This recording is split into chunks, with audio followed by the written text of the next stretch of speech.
Bonjour à toutes et à tous. Alors d'abord, je voudrais remercier toutes les personnes qui ont donné quelque chose parce que je ne m'attendais pas à ce que ça soit aussi, aussi bien, qu'il y ait des gens qui comprennent la situation et puis qui m'aident aussi facilement. En fait, beaucoup de camarades insoumis, des personnes que je connais bien et d'autres que je connais moins bien, ont commencé à donner et j'en suis très agréablement surprise et je remercie vraiment toutes les personnes qui ont il y en a une vingtaine, hein, quand même déjà, qui ont commencé à donner quelque chose. Que la somme soit petite ou grande, c'est pas le sujet. Le fait de donner, c'est extraordinaire, quoi, voilà. Donc je résume, j'ai besoin d'une voiture. Là, je suis dans la voiture que j'ai actuellement, mais qui est en train de lâcher de tous côtés. Je ne fais plus que de grands trajets, je fais que vraiment les petits trajets nécessaires pour aller faire mes courses et tout ça.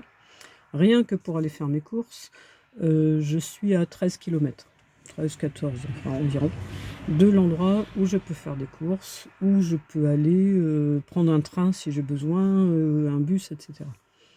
C'est à Ambazac. Moi j'habite à 13 kilomètres d'Ambazac, qui est l'endroit le plus facile pour faire des choses. Donc ma voiture actuelle, qui m'a été donnée à une époque où j'avais pas de voiture, où bon, j'ai eu des périodes difficiles comme tout le monde. On m'a donné cette voiture et maintenant, eh bien, elle lâche vraiment de partout, quoi. Donc je me sens même plus en sécurité dans cette voiture. Je fais quelques voyages, mais le moins possible. Je veux pas faire les réparations parce que pour moi, ça serait de l'argent perdu. Il y a plein de choses, les vitres se ferment plus correctement, le toit ouvrant s'ouvre plus, encore ça, c'est pas très grave. Mais il y a plein de tout. Il y a beaucoup d'électronique dans cette voiture, bien qu'elle soit assez vieille. C'est une Peugeot 307, donc à l'époque c'était des voitures qui coûtaient beaucoup, qui coûtaient cher. Maintenant celle-ci elle est plus cotée nulle part. Je peux la vendre, mettons 500 euros pour pièce, ça sera tout. Alors pour m'acheter une nouvelle voiture, d'occasion bien sûr, je veux pas acheter n'importe quoi, n'importe où. On me dit il faut aller au Bon Coin. Non, je ne veux pas acheter sur le Bon Coin. Il y a un garage près de chez moi et on m'a signalé un autre, des jeunes qui viennent de s'installer pas loin de chez moi, dans ma commune. Donc je vais aller voir ces deux-là et je sais qu'à moins de 5 000 €, on n'a rien. Ou alors on a une voiture qu'il va falloir ramener, pour des réparations rapidement. Donc c'est pas ça que je veux. Je vais pas acheter une voiture à 1 500 € pour, après avoir besoin d'une autre voiture dans un an. C'est pas la solution. Je ne peux plus faire d'emprunt, parce que j'ai l'emprunt de ma maison et que j'ai encore 10 ans à payer. Quand j'ai, souscrit l'emprunt pour ma maison, j'ai pris le maximum que je pouvais emprunter.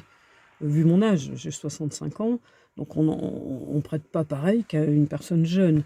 J'ai pu emprunter 100 000 € et 100 000 €, on n'a pas une maison extraordinaire, hein, mais je ne pouvais pas emprunter plus que ça. Et donc je ne peux toujours pas emprunter au-dessus de cet emprunt. La banque me propose 1 000 €. Je peux faire un emprunt de 1 000 €, mais ça sera un emprunt genre, comment on appelle ça?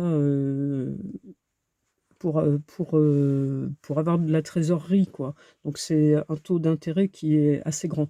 Mais enfin, je peux le faire. Je peux avoir 1 000 €. Donc je réserve ça pour, heu, augmenter la possibilité d'achat d'une voiture. Mais avec 1 000 €, on n'a rien.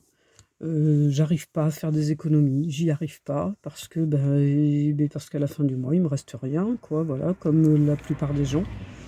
Alors moi, j'ai déjà fait des petits dons parce que c'est vrai que quand on donne 20 €, ça paraît pas grand-chose, donc on donne 20 € et puis, ça ne donne pas l'impression de gréver son budget selon les gens. Il y a des gens qui n'ont pas 20 € à donner. Il y a des gens pour qui, même 1 €, c'est pas possible. Moi, je suis, dans la classe moyenne basse, on va dire. C'est-à-dire j'ai droit à aucune aide. Je paye les impôts plein pot parce que, je suis seule.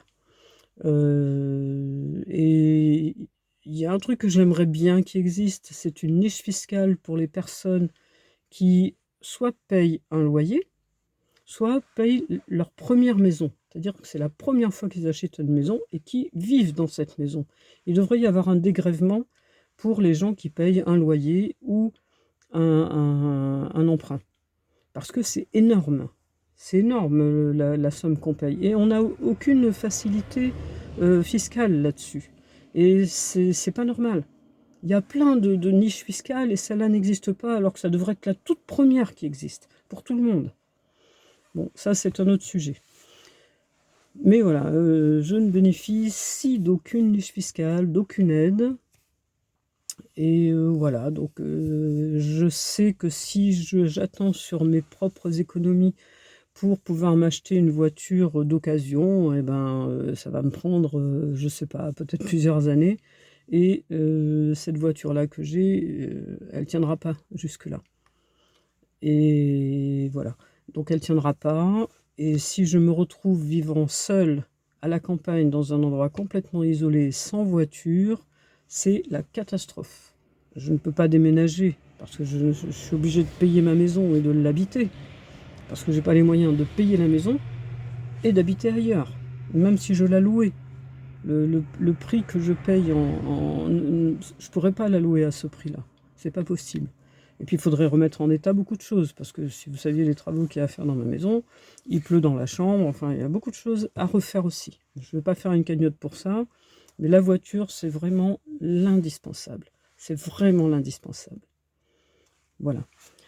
Donc, ben, si vous pouvez, si vous pensez que vous pouvez, si vous pensez que j'en vaut la peine pour une raison ou pour une autre, ou juste parce que vous avez envie d'aider quelqu'un, eh ben, je vous remercierai jamais assez. Quand je peux, j'aide. J'ai déjà aidé des personnes. Et je pense que chacun à son tour. Quand, au moment où on peut, on aide. Et quand on peut pas, ben, on peut pas. Et quand on a besoin d'aide, eh ben, on demande. Personne n'est obligé de faire ce qu'il peut pas. Je n'en voudrais à personne de ne pas aider. Si on peut pas, on peut pas, hein, c'est pas le problème. Après, on peut partager ce que je dis, et puis voilà. Pour l'instant, j'ai réussi avec cette cagnotte à récupérer 1 000 €, ce qui est déjà beaucoup sur les 6 000. Voilà. Et vous savez ce qui m'a décidé à la faire vraiment, cette cagnotte? J'ai vu une cagnotte organisée par Jean Messia pour lui-même, parce qu'il avait fait une cagnotte pour le policier qui avait tué quelqu'un. Il avait récolté beaucoup. Je ne sais pas si c'est le policier qui a eu l'argent, mais il avait récolté beaucoup. Et là, il fait une cagnotte pour lui-même. Parce que, bon, il ne peut plus aller sur CNews parce que son temps de parole est décompté sur le temps politique de Zemmour. Puisque maintenant, il est devenu Zemmour. Avant, il était RN, maintenant, il est Zemmour. Et il a fait une cagnotte en disant qu'il avait besoin de 10 000 € pour payer des frais d'avocat, je ne sais quoi, par rapport à cette situation qu'il a à CNews et qui ne peut plus participer à CNews parce que son temps politique est décompté. 10 000 €, pourquoi pas. Et vous savez combien il est actuellement, sa cagnotte? Elle est montée à 140 000 €. 140 000 €, à quelque chose près, j'arrondis. Et d'ailleurs, depuis que j'ai regardé, ça se trouve, il les a dépassés. Donc, ce mec-là, qui avait besoin de 10 000 €, il n'arrête pas sa cagnotte avant, il continue. Il en est à 140 000 €. Aucune loi ne l'empêche d'empocher tout cet argent. Et il n'a pas honte. Et il n'a pas de scrupules. Il prend. Il y a eu plus de 5000 personnes qui lui ont donné et ça lui paraît normal. Alors moi, j'ai fait une cagnotte en demande de 6 000 €. Si jamais, ça m'étonnerait, mais si jamais je dépasse les 6 000 € et que j'arrive à 10 000 €, j'arrêterai la cagnotte à 10 000 €. Parce que déjà à 10 000 €, on peut avoir une bonne voiture d'occasion. Mais si jamais il prenait une folie avec les gens de faire dépasser ma cagnotte jusqu'à aller à des 100 000 €, je l'arrêterai avant. Parce que je trouve que ce serait indécent. Ça serait indécent. Voilà. Et cette cagnotte-là, si il y a un supplément et que si elle dépasse ce que j'ai besoin pour acheter une voiture, Déjà, quand j'aurai acheté la voiture, je publierai la photo de la voiture et la facture au prix auquel je l'ai acheté. Et s'il y a un supplément, et ben, le supplément, j'en ferai don à diverses personnes qui en ont besoin sur le même site internet. Je garderai pas pour moi parce que je trouve que c'est de l'entraide. C'est pas prendre l'argent. Moi, j'ai besoin d'une voiture, j'ai pas besoin de plus qu'une voiture. Donc le supplément, il ira à d'autres aides. J'ai une amie notamment qui essaye d'avoir une aide pour payer le billet d'avion à sa petite fille qui habite en Guyane et qui n'est jamais venue en métropole. Et donc elle essaie d'avoir un billet d'avion. C'est pas une somme énorme, mais c'est difficile quand on n'a pas beaucoup d'argent, ni les parents de la petite fille, ni la grand-mère, qui est une amie à moi, ben c'est difficile. Donc c'est un rêve que la petite fille puisse venir chez sa grand-mère en métropole, quoi. Voilà, et c'est des objectifs qui paraissent anodins, parce que bon, vouloir une voiture, c'est quand même pas quelque chose d'extraordinaire. Vouloir payer le voyage à sa petite fille pour venir en métropole, c'est pas non plus un rêve extraordinaire. Mais ce sont des objectifs qu'on n'arrive pas à se payer actuellement. Et c'est pas normal. Voilà. Bon, je vais pas vous embêter plus longtemps. J'espère que j'arriverai à avoir cette voiture. Et franchement, j'aurai énormément de reconnaissance envers toutes les personnes qui donneront ne serait-ce qu'une toute petite somme. Et je remercie encore une fois celles et ceux qui ont déjà donné. Certains me connaissent bien et d'autres me connaissent un tout petit peu parce qu'on me voit sur internet, mais me connaissent pas tant que ça finalement. Donc voilà. Merci beaucoup à tous et je vous dis à bientôt et je vous souhaite une bonne fin de journée. Merci.